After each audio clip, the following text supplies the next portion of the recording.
सह्याद्रीच्या उंच डोंगरामध्ये दऱ्याखोऱ्यांच्या सान्निध्यात आणि निसर्गाच्या शांत कुशीत वसलेला एक छोटासा पण राकट किल्ला म्हणजे घनगड. जरी आकाराने लहान असला तरी त्याचं स्थान आणि आसपासचा परिसर यामुळे त्याला वेगळंच महत्त्व प्राप्त होतं. आसपासच्या घाटवाटेवर लक्ष ठेवण्यासाठी असणाऱ्या महत्त्वाच्या किल्ल्यापैकी हा एक किल्ला आहे. चला तर मंडळी, भेट देऊया या घनगड किल्ल्याला.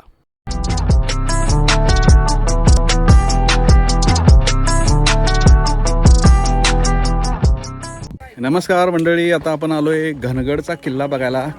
आणि हा इकडं पाठीमागं दिसतोय, हा आहे घनगड.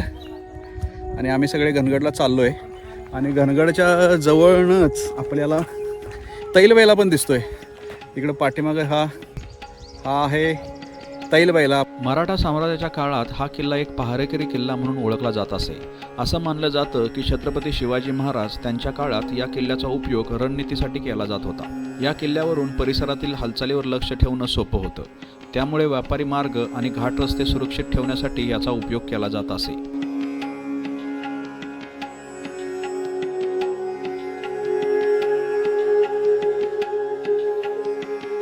काय घेतलंय बॅग मध्ये बाबांनी? खाऊ? कुणासाठी घेतलाय खाऊ? इकडे इकडे बघून बोल. कुणासाठी खाऊ घेतलाय? फक्त तुझ्या एकटीसाठी? तुझं नाव सांग. तुझं नाव सांग. अरे वा. तू कुठे चालली आहेस? कुठे चालली? किल्ल्यावर. चला चला. किल्ल्याची सुरुवातीची वाट ही झाडीतून आहे, त्यामुळे इथे आपल्याला सावली मिळते. ह्याच झाडीमध्ये गणेश्वर महादेव मंदिर आहे. महाशिवरात्री असल्याने आसपासच्या गावातील मंडळी ह्या मंदिरात दर्शनासाठी आली होती. तसेच येणाऱ्या भाविकांसाठी प्रसादाची व्यवस्था सुद्धा करण्यात आली होती. आम्ही सर्वांनी ह्या महादेवाचे दर्शन घेतले. ह्याच मंदिराच्या बाहेर काही विरगळ उभे केलेले दिसतात आणि त्या विरगळांची माहिती देणारा एक फलक सुद्धा इथे लावण्यात आलेला आहे. किल्ल्याच्या सुरुवातीची झाडी खूपच दाट असल्याने ट्रेकचा पहिला टप्पा थंडावा देणारा आणि अतिशय आनंद देणारा आहे.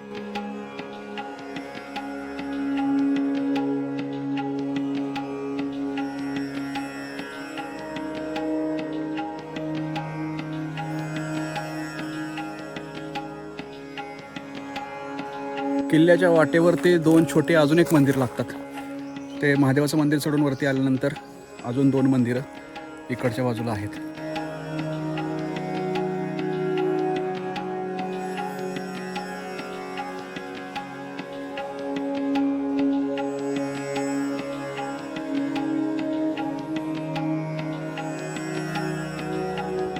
किल्ल्यावरती आल्यानंतर म्हणजे चढतानाच जे खाली शंकराचं मंदिर लागलं, त्याच्यानंतर दोन छोटी मंदिरं लागली. त्या दोन छोट्या मंदिरानंतरचं हे गारजाई देवीचं मंदिर आहे. ह्या मंदिराच्या समोर इकडच्या बाजूला हे आपल्याला दीपमाळ दिसत आहेत. छोट्या छोट्या दगडी दीपमाळ आहेत. हे गारजाई देवीचं मंदिर हे स्थानिक गावकऱ्यांचं अत्यंत श्रद्धास्थान आहे. ही देवी ग्रामदैवत म्हणून ओळखली जाते. अनेक वर्षापासून गावकरी इथे या देवीची पूजा करत आले आहेत. नवरात्रीच्या काळात इथे विशेष उत्साह आणि भक्तिमय वातावरण पाहायला मिळतं.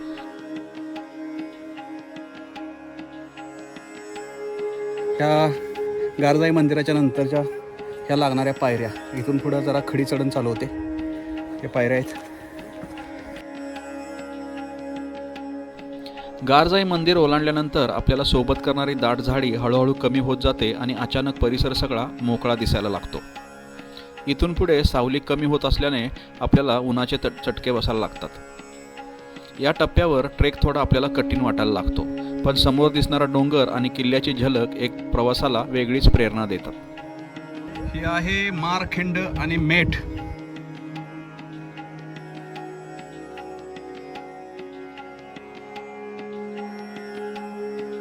मारखिंड आणि मेठ इथून पुढे पहिली खडी चढण लागते. हा टप्पा जरा छोटासाच आहे. हा टप्पा चढून वर आल्यावर डाव्या बाजूला एक अरुंद अशी पायवाट जाते. त्या वाटेने आपण गडाच्या दक्षिणेकडील बाजूस असणाऱ्या गुहेकडे जातो. गुहेकडे जाणारी वाट खूपच अरुंद असल्याने इथे चालताना विशेष काळजी घ्यावी लागते. डाव्या बाजूस खोल दरी आणि उजव्या बाजूस उंच कडा, त्यामुळे प्रत्येक पाऊल नीट टाकणं गरजेचं आहे. आपण आता मारखिंडीतनं वरती आलो. मारखिंड आणि मारखिंडीच्या जरासं अवघड पॅचने वरती आल्यानंतर ही खाली दरी आहे आणि दरीनंतर ही गुहा.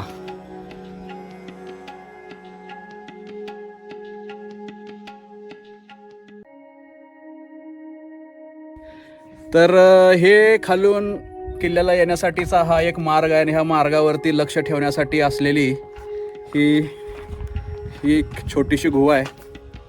हाय करा सगळ्यांनी, हाय बाय. तर आम्ही सगळे ह्या गुहेत जमा झालो आहे आणि ह्या गुहेतनं इकडच्या पूर्णपणे दक्षिण बाजू म्हटलं नाही हां, तर हे बाबाई सरांनी सांगितल्याप्रमाणे दक्षिण बाजूला लक्ष ठेवण्यासाठी असणारी गुहा आणि हा खालचा मार्ग. आणि हा काय म्हटलास तू काय? भांबुर्ड्याचा डोंगर आहे. याला पुढच्या बाजूला पूर्वेला भांबुर्ड्याचे सुळके आहेत, नवरा नवरी आणि कलावरी. आणि दुसऱ्या एका दांडाला पाळणा सुळके समोर आहे, 4 सुळके. अंदरवन ट्रेक करतो ना, हां, तर ते पिंपरीतून निघलं त्या हार्डीपासून खाली भिराला पण उतरत होतं, जे हार्डीपासून गुडकीला येत होतं. हा एक अंधारबन रूट आहे आणि खाली आपण भिराला उतरतो तो एक अंधारबन रूट आहे. हार्डी हे पार त्या टोकावर गाव आहे. पुढच्या जे डोंगर दिसतं ना, हां. त्या डोंगराच्या टोकावर आहे. त्याला आता एकोली एक जायला व्हॅली, एकच मार्ग आहे. व्हॅली एकोली एकोली कुठली? व्हॅली याच्या पलीकडे पलीकडे जाऊ. ओके.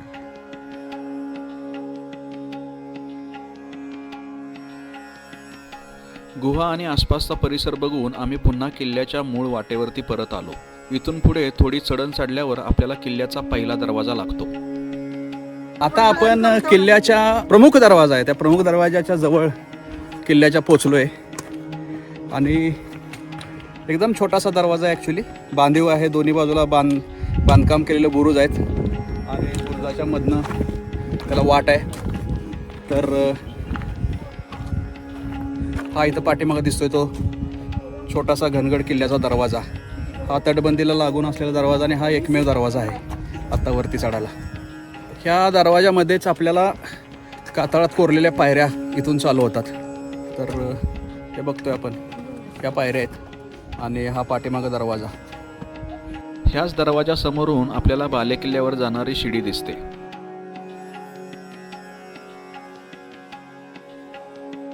हा पाठीमागं दिसतोय तो दरवाजा आणि दरवाजातून आत आल्या आल्या आपल्याला उजव्या बाजूला ह्या 2 गुहा लागतात.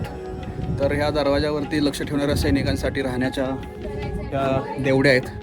तर इथं जे पहारेकरी सैनिक आहेत ते इथं राहत असतील किल्ल्यावरती, म्हणजे पहारा देणार आहेत ते. कारण का इथं खाली लगेचच एक दरवाजा आहे.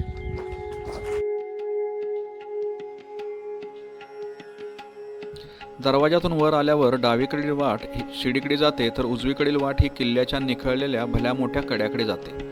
काही वर्षापूर्वी किल्ल्याचा एक भला मोठा कडा निसटून खाली आलेला आहे, त्यामुळे इथे एक छोटंसं नेडं तयार झाल्यासारखा भास होतो. ह्याच कपारीत छोट्याशा गुहेमध्ये एक मूर्ती आहे.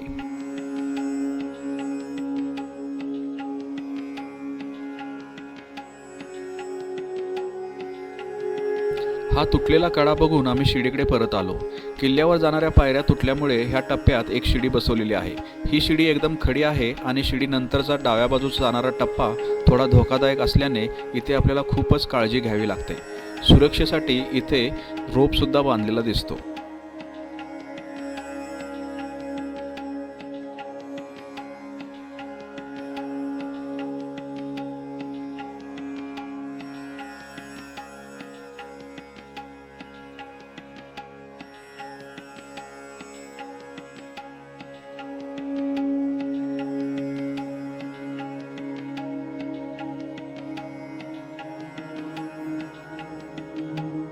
शिडी आणि कातळात कोरलेल्या पायऱ्या चढून आल्यावर आपल्याला वरती पाण्याची काही टाकी लागतात.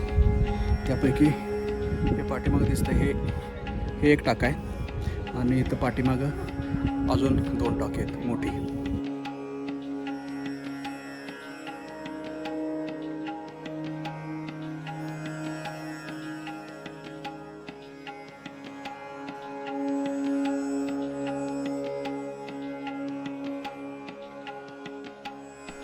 ह्या पाण्याच्या टाक्यापासून पुढे अरुंद आणि एकदम खडी चढण सुरू होते.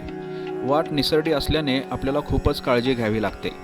ही निसरडी चढण चालून आल्यावर आपल्याला पुढे किल्ल्याचा दुसरा दरवाजा लागतो आणि ह्याच दरवाजातून आपला बालेकिल्ल्यामध्ये प्रवेश होतो.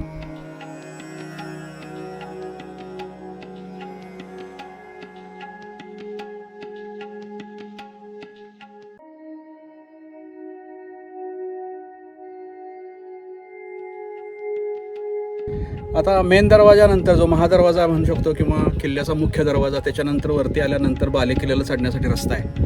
आणि बालेकिल्ल्याच्या वरती आल्यानंतर हा बालेकिल्ल्याला प्रोटेक्ट करण्यासाठी हा बालेकिल्ल्याचा दरवाजा. आणि ह्या बालेकिल्ल्यातनं त्या दरवाज्यातनं वरती जाण्यासाठीच्या पायऱ्या आहेत. आणि हा किल्ल्याचा दरवाजा बऱ्यापैकी पडलेला आहे. आणि ह्या किल्ल्याच्या दरवाजा लावण्यासाठीच्या जागा आणि दरवाजा लावल्यानंतर त्याला पाठीमागं लावण्यासाठी जो आडणा असतो त्याची पण जागा इथं दिसते.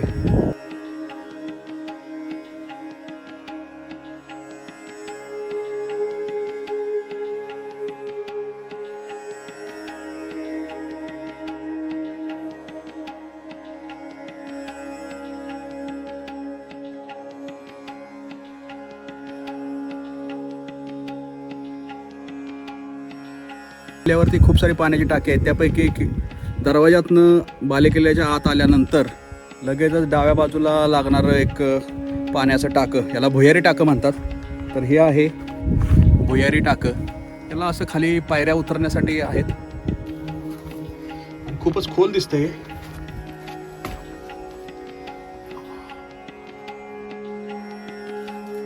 हे एक टाकं पाण्याचं आहे जे खोदून बनवलेलं आहे आणि त्यासाठी असणाऱ्या ह्या पायऱ्या.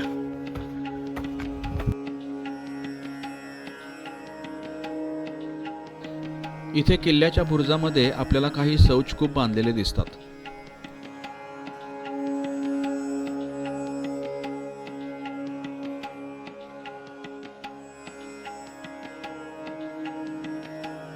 ह्या बुरुजाकडून उजवीकडे जाणारी वाट किल्ल्याच्या माथ्यावरील असलेल्या भगव्या ध्वजाकडे जाते.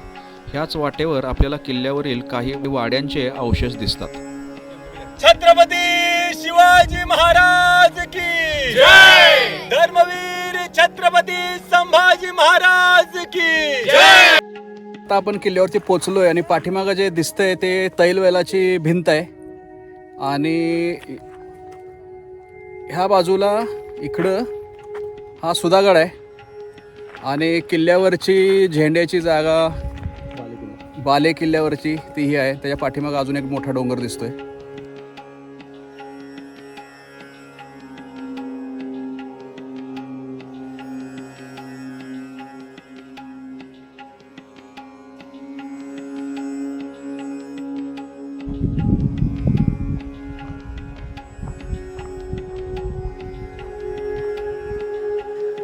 आता आपण किल्ल्याच्या पाठीमागील बाजूस पोचलो आहे.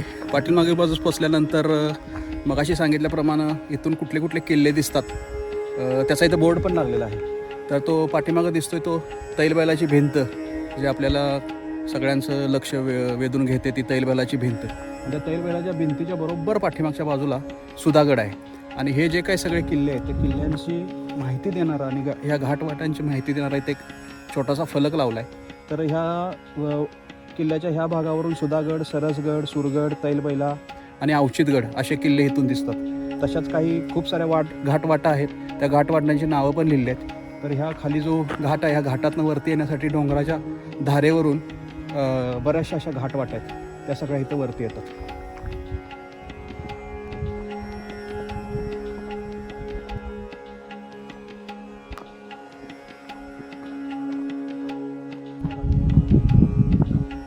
ह्या गडाचं अजून एक वैशिष्ट्य मला दिसतंय, म्हणजे ह्या गडावरती खूप सारी पाण्याची टाकी आहेत. पाण्याची व्यवस्था मुबलक दिसते गडावरती.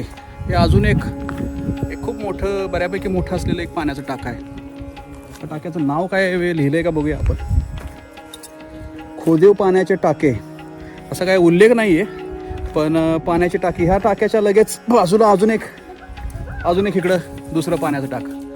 तर किल्ल्यासाठी जो लागणारा दगड आहे बांधकामासाठी, तो असे टाकी खोदून त्यातनं निघणारा दगड किल्ल्यासाठी वापरला आहे. आणि त्याच्यातून पाणी साठवण्याची योजनासुद्धा केलेली आहे. आता हे आहे किल्ल्यावरची एक कोठार असेल किंवा एक कोठारच आहे. हे धान्य वगैरे साठवण्यासाठी जे लागतं ते कोठार आहे.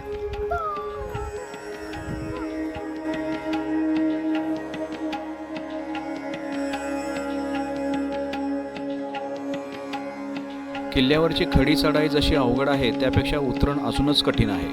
उतारावर पाय घसरण्याची शक्यता जास्त असल्यामुळे इथे आपल्याला जास्तच सावधगिरी बाळगावी लागते.